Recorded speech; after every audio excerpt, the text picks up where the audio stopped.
Bethany Reynolds sat on the edge of the old wooden dock, her feet dangling over the dark waters of Shadow Lake. The sun had long since disappeared below the horizon, and a thick mist clung to the lake's surface. The air was cool, carrying the scent of pine and the earthy smell of dampness. Behind her, her 5 friends were gathered around a campfire, laughing as they passed a joint and beer cans between them. It was late summer, the final stretch before school started again. The group had decided to spend the weekend camping at the lake, as they often did. Shadow Lake had always been their place, their retreat from the small town of Shadow Creek. Bethany wasn't one to indulge much in drinking or smoking, but she liked the atmosphere of these nights. There was something enchanting about the lake, especially at night when the shadows of the tall trees danced in the firelight, their branches swaying in the breeze. Yet tonight felt different. An uneasy sensation lingered in the back of her mind, like a distant hum she couldn't ignore. It was as if the lake itself was watching them, waiting. The others continued to laugh and joke, but Bethany remained detached from the conversation, her attention drifting back toward the water. The mist had thickened, creating an eerie veil that seemed to swallow the shoreline. The dark waters of Shadow Lake rippled faintly, but otherwise, everything was still. Too still. A chill crept down her spine as she glanced at the woods surrounding them. The towering pines stretched endlessly into the night, their shadows melding with the fog. Behind her, the group shifted, now lounging on blankets by the fire. Tommy, her best friend since childhood, tossed another log onto the flames, causing the fire to crackle and flare up. He was the most familiar face among the group, someone she trusted completely. The others, Jenny, Mike, Corey, and Lindsay, were all friends she'd known for years, but Tommy was the one she always relied on. As the fire flickered and the night deepened, the mood around the campfire shifted. The laughter grew quieter, conversations turned slower. The stillness pressed in from all sides, and though the fire burned brightly, the surrounding darkness seemed to encroach. The mist from the lake thickened, creeping closer toward their camp, enveloping the trees and casting long shadows that distorted the landscape. Bethany's unease grew. A loud splash from the lake broke the quiet, and all heads turned toward the water. Something had disturbed the surface, the sound sharp and unnatural against the calm night. The mist swirled above the water, and the group fell silent, their earlier lightheartedness gone. The ripple in the water expanded, moving toward the shore, and with it came a feeling of dread that settled over Bethany like a heavy weight. Another splash echoed across the lake, louder this time, closer. The group tensed. The ripple in the water grew, and from the mist, a shadow began to emerge. It was tall, unnaturally tall, and its figure elongated in the way that no human could be. The silhouette moved slowly but deliberately toward the shore, its limbs long and gangly, each step deliberate as it crossed the boundary between the lake and the land. Bethany's heart raced. The creature's form became clearer as it approached. Its skin was pale, almost translucent in the moonlight, slick with water. Its face, or what passed for a face, was devoid of features, just a smooth, twisted mass of flesh with a gaping, black hole where a mouth should have been. The thing was grotesque, wrong in every way, and it moved with a haunting, unnatural grace. Without a word, the group erupted into motion, scattering in all directions. Panic gripped them as they fled, stumbling blindly into the forest.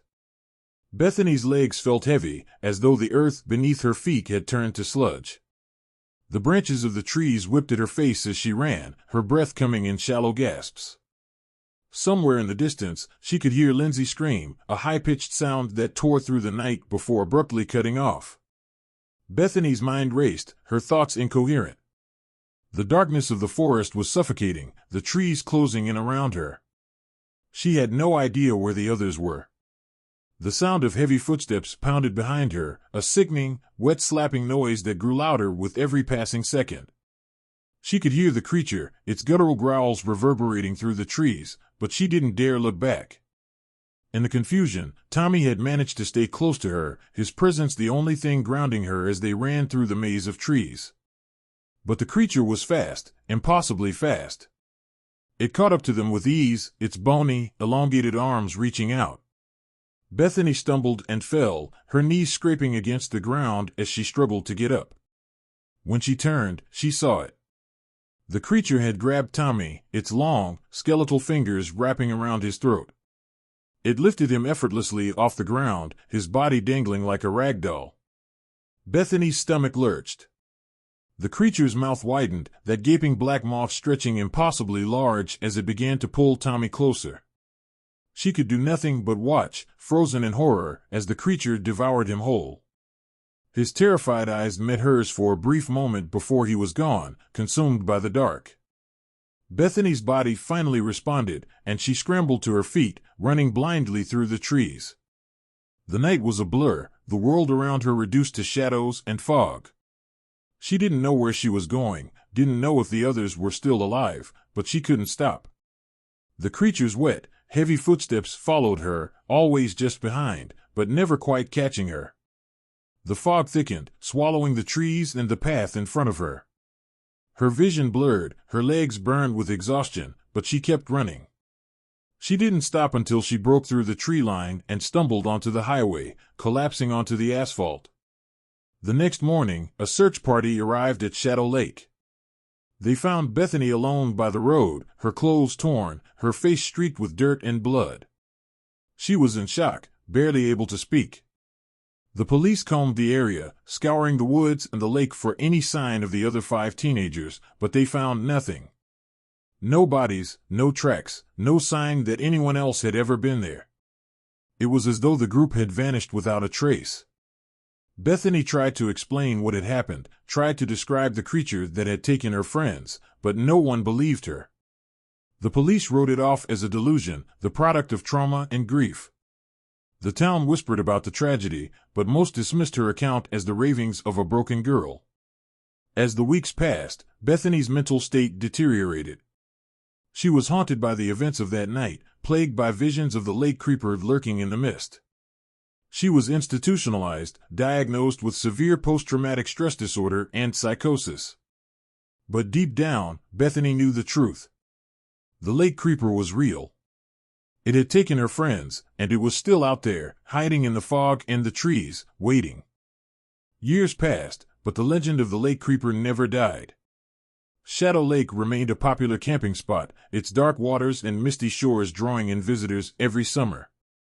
But those who lived in the town knew better. They knew the stories weren't just stories. And though they kept quiet, there were always those who remembered the night the 5 teenagers disappeared. Bethany, the sole survivor, never recovered. Her mind remained trapped in the memories of that night, reliving the horror over and over again.